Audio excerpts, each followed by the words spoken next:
Hello and welcome. I am Scrapperlock, and this is City of Heroes with our level 41 Brute Quintessence lass, who has over 11 million XP earned with a half a million to go to get to level 42, 30 million influence, and we're on a story arc for Madeline KZ. And she just sent me to try and find 45 carnies in Peregrine Island, which I auto-completed, so you didn't see that. Now we're going to call her. And she says, do you need me to hold your hand through everything? You know where the files are. Get moving. So she now wants me to go and get I apologize. I don't know what's gotten into me lately. I guess it's the thought that I was actually at a party while the carnival was killing people.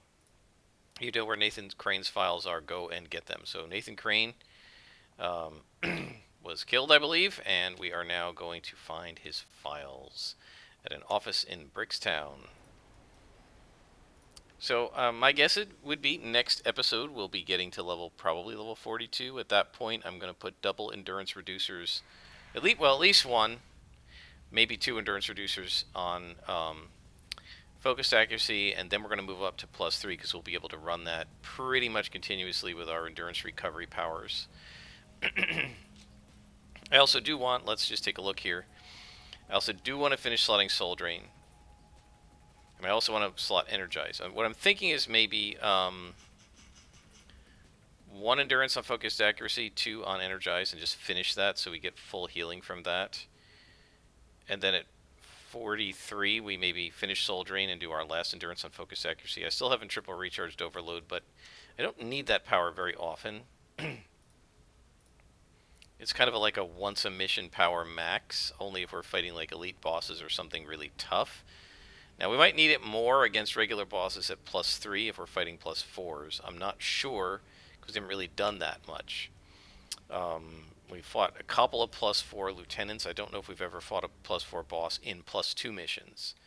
So we'll just have to see how that goes, and we're going to have to probably troubleshoot a little bit how we set the difficulty level, but I want to wait until we've got our focused accuracy slotted in with another endurance enhancer first. And this sort of thing, one red lieutenant is obviously way too easy. I hesitate to move it back up to ×2 just because of how long missions take. How long they were taking against the Devouring Earth and how long they might take against like the Malta. Especially with the Malta will then have a lot more sappers and a lot more guys who are summoning auto turrets, and it's not going to make me lose the fights. But it's just going to make the fights, especially with the auto turrets, just take so much longer. Because each auto turret is like a mini boss almost, in terms of how much resistance and how many hit points it has. It can't do anything to me, but they take a long time to defeat. And if like 3... Where are you going? Get back here. If like 3 or 4 of them pop up in a single spawn, along with a bunch of other guys, all of whom I've had to ignore because I had to go after the sapper first, it's going to take me like 3 times as long to do a mission and probably not be appreciably harder. Because the auto turrets aren't difficult, they're just time consuming. Alright, let's grab some endurance from these guys. Tired of you draining my endurance, I'm going to drain some of yours. Or at least, that doesn't drain theirs, it just gives me some. The other endurance drainer drains theirs. And gives you more, I believe. So let's check this so we can see the difference. Dark Consumption gives us 25 endurance per target we hit, right? Whereas Energy Drain gives us 25 endurance. I guess it gives us the same. I thought it gave more. It feels like it gives more. Like I go straight up to full more often when I use that. Maybe it's just been luck.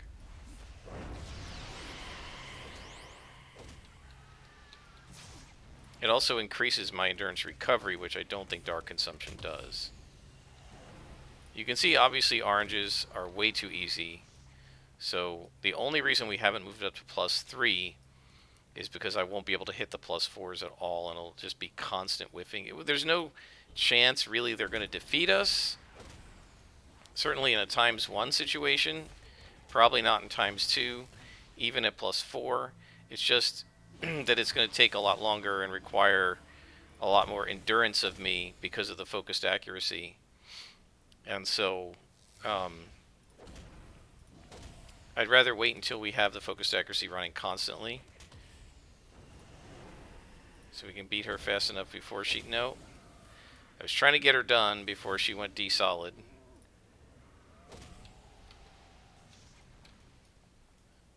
But she went D-solid just with that little sliver. D-solid, by the way, champion's term for intangibility. It's a power called desolidification. In champions, once you are desolidified, you can't affect anything, and nothing can affect you except if the other thing has effects desolid. And I believe, according to the rules, at least in the original champions, that just because two characters are desolid doesn't mean they can affect each other. I can't remember if that's true or not. Well, we're going to beat up the rest of these guys since we're here and they're here.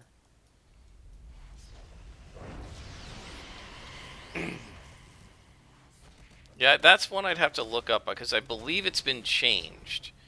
I believe at one point, and I can't remember which was which, two desolid characters, if they were both desolidified, could affect each other. And then in one version of the rules, they can't. I can't remember which is which. And the other thing is, too, I have this feeling that it said in the original rules that that two desolid characters can't necessarily affect each other, but that we house ruled that they could. But oh, it's been a long time, so I can't remember. Give me some endurance. Thank you.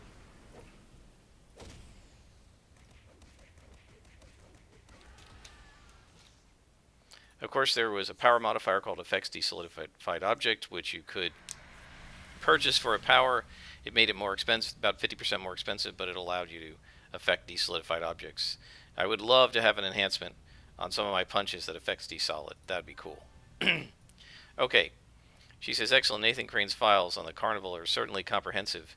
I thought we had managed to keep most of this stuff a secret. Ah, well. He won't be talking now. What's the matter, Quintessence? Why are you looking at me like that? So obviously she's like turning into a carnival.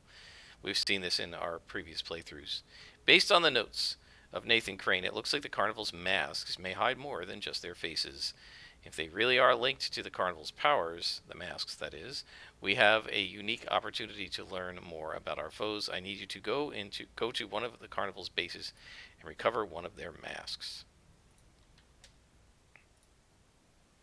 Alright, so we are going to just head over there manually since we're nowhere near far enough into this this session that I need to worry about auto-teleporting. We should be able to get at least, I would think, 2 more missions of that size done. And so one of the advantages of not having it be on like ×2 is we can get more done per episode. Not sure whether that's something people necessarily want or don't want. I don't really have a sense of that. I feel like watching an entire episode about me do just a single mission isn't really doing enough, but maybe I'm wrong about that. You can feel free to leave comments about what you prefer. So let's go to Atlas Park. And we will bust the Ring Mistress and her minions. But you can see in that whole last mission, I think we didn't even use a single inspiration, right? It's too easy if we're never using inspirations. So we're very close to level 42, so I'm going to let that happen, and then we're going to buff that focused accuracy, endurance reduction, and we're going to go ahead and move up to +3 and then we'll be fighting some +4s too.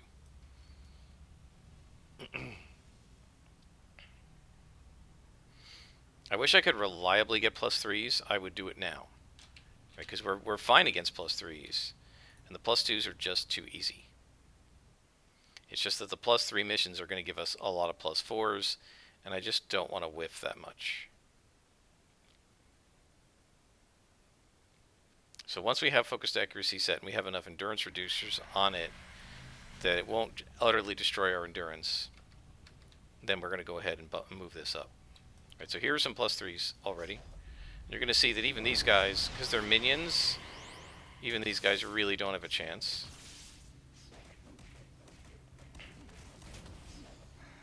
Now, one thing that happens, because their death scream is based on their level, right? You're more likely to get your endurance sapped when you're fighting higher level guys, because they're more likely to hit you. But we can do this and get our endurance completely back, so we don't really care that much about that. And my guess is against non-carnival, we could probably run focused accuracy much of the time already. But since we are fighting carnival, it would be very hard to run that all the time and get our endurance drained, especially against the +3s. So I'm just going to pause here since Soul Drain's almost ready.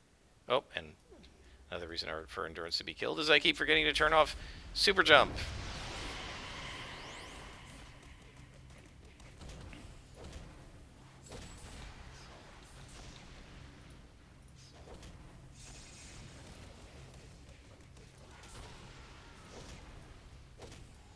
This character is just awesome. I'm really loving it.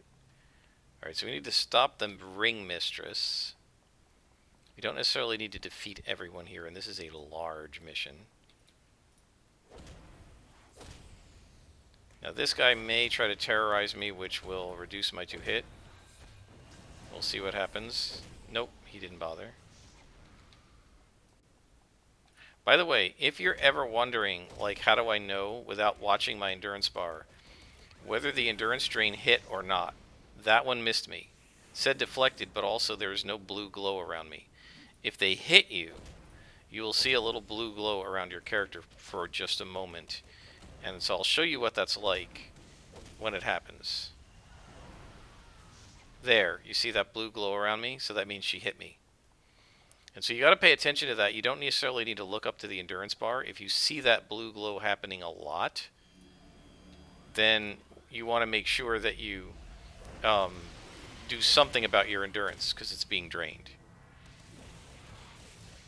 Another comment, if you're trying to siphon life, they need to be affectable, right? If they're desolid, siphon life won't work, even if you hit, because it's unaffected.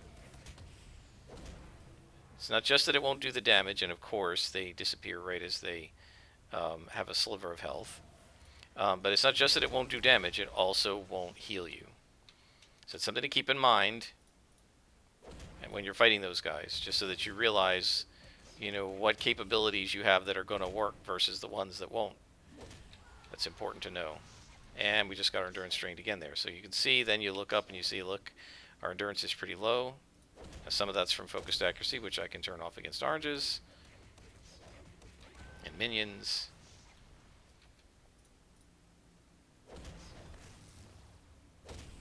So I'm not draining endurance here because it's not a group, and I'd rather do it to the group. And fighting one at a time, they're not draining my endurance enough that I have to worry about it.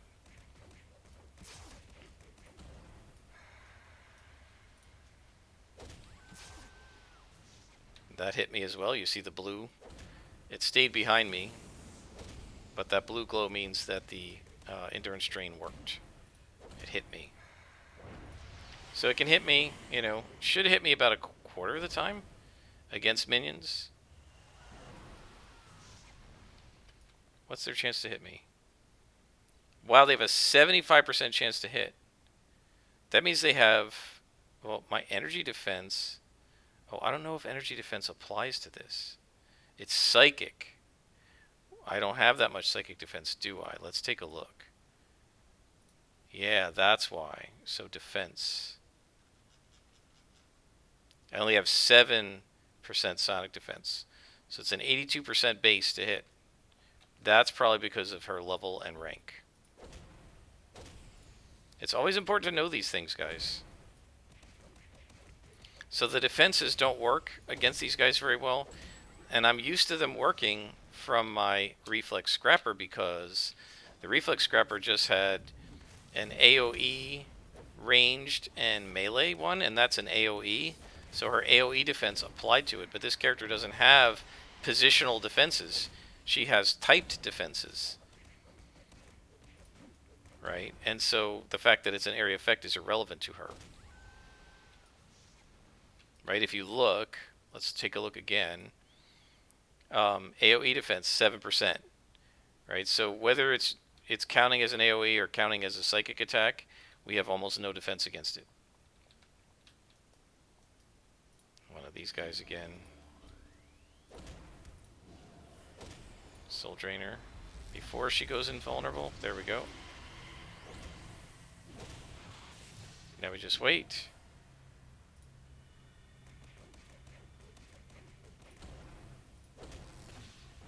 Yeah, the desolidification of these lieutenants, it doesn't last very long. It's really more of an annoyance than anything else.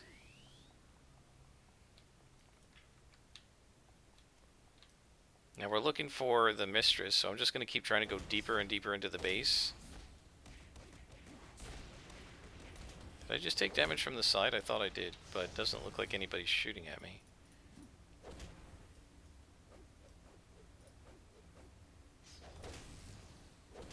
I do like how quickly the punches go off. They're very fast animations. Now, of course, Shadow Maul takes a long time, but that's damage over time, and it's a cone, so it's a little different.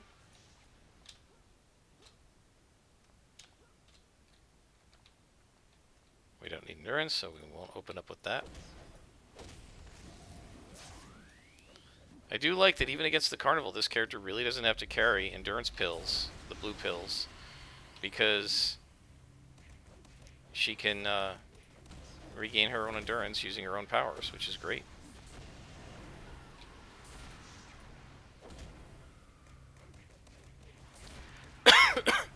And it is those powers combined that with 2 endurance reducers on focused accuracy will allow us to run it as much as we want.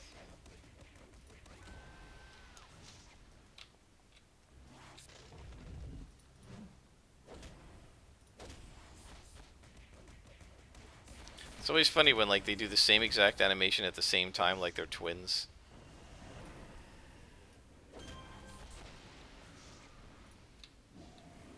So we want to go north here. I'm going the wrong way. Here we go. Alright. So we'll zoom the map out. You can see how far we've gone.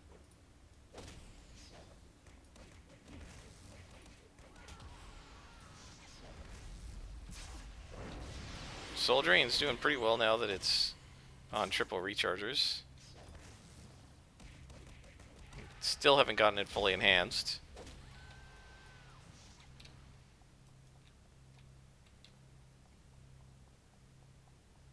It's always frustrated me when I have this power that I really want to enhance, but it's just not the priority. And I know it's going to be so awesome when I get it enhanced, and I just can't get it enhanced because other things come first.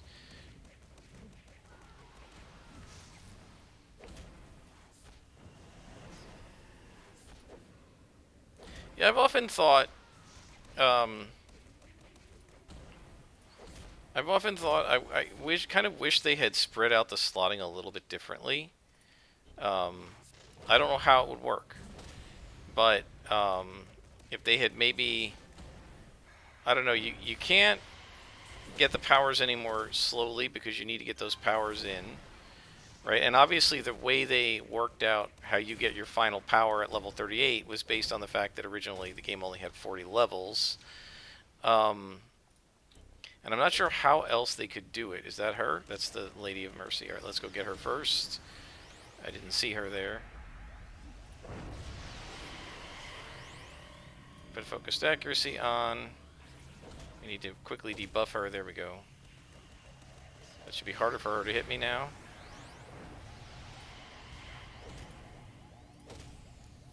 She is +2.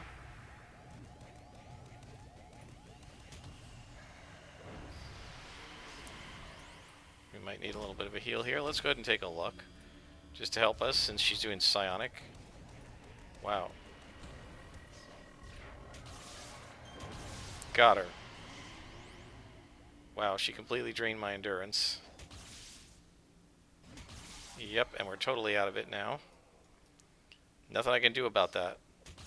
She had, I guess that was her Omega Strike. Or maybe this one's draining my endurance with her little electric smacks. Nothing I can do but stand here and wait for the endurance to come back until I can beat her up. Okay. That was annoying.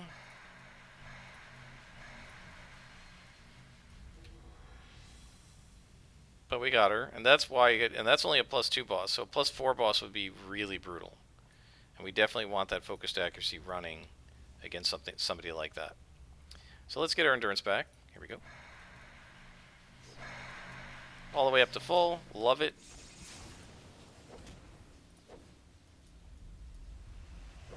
So as I was saying, I'm not sure how you would work the numbers, but I kind of wish that instead of getting, so in your first 40 levels, right, when your first 30 levels, you get 30 slots, not counting the ones that come with your power. You get 30 extra slots and 15 powers, or 16 if you count the starting level 1 power. And then in the last 20 levels, you get like something like 42 slots, I think, and only about 7 powers, right? And like 42 slots. And I feel I kind of would have rather they spread them out, right? So you get a total of, I might be wrong about this, but not including, again, the slot that comes with your original powers. You get to add a total of, I believe, about 69 slots. But you do like about 70 slots, and you do about 40 of them in the last 20 levels of the game.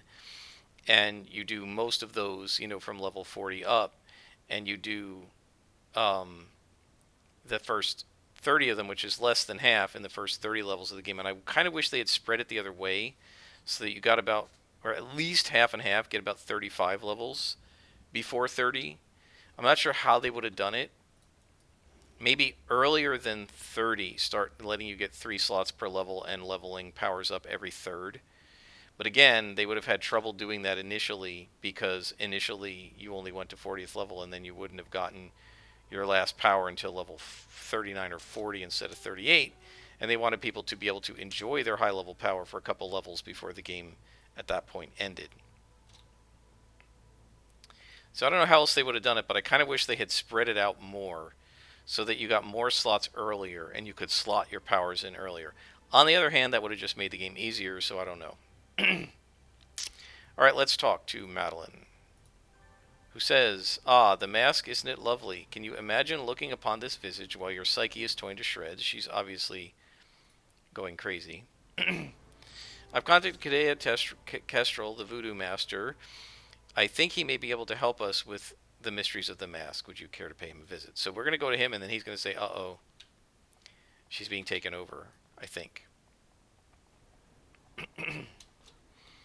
We're now about 2 beads, just under that, to level 42. So again, I think next episode, we will almost certainly get there.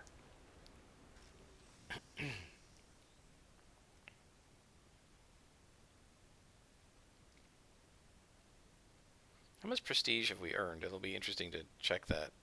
And I want to see how much I have, because I think I wanted to get like a control and a power center, and I believe those take like 100,000 each. We're nowhere near that, but let's see. We've earned 360k. We have 117. I might be able to build one of those. I'll have to check that out in between sessions. Okay, mission select. Talk to Kadeo Kestrel.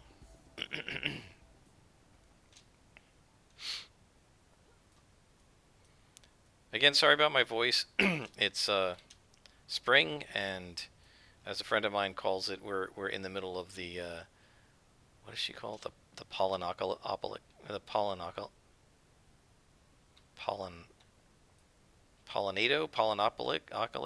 pollinacolypse, I guess, like pollen apocalypse. All right, he says, so this is the mask Madeline Casey spoke of. Yes, there definitely is some sort of strange energy within it. I will require some time to plumb its depths while you are waiting. Please go to Peregrine Island and deal with the problem. So now we got to do 45 carnies and 45 Rikti, guys. I'm not doing that. So I will. I guess I'm going to take some time off and play some other characters until the 3 days go by, and I can um, just sort of autocomplete that. This is it's absolutely unacceptable to have to defeat 90 guys on this tiny little island where none of them are spawning in sufficient numbers to do so. And this is quite possibly the worst, if not certainly one of the worst, defeat random guys on the street missions in the entire game. So I'm going to take a break here. I'm going to play with the super bass and stuff. And I have tons of videos to post, so you shouldn't notice any gap in the upload schedule, because this is all being done in April, and by the time you're watching it, it'll probably be closer to May. But until next time, I am Scrapperlock, and this is City of Heroes on the Rebirth server.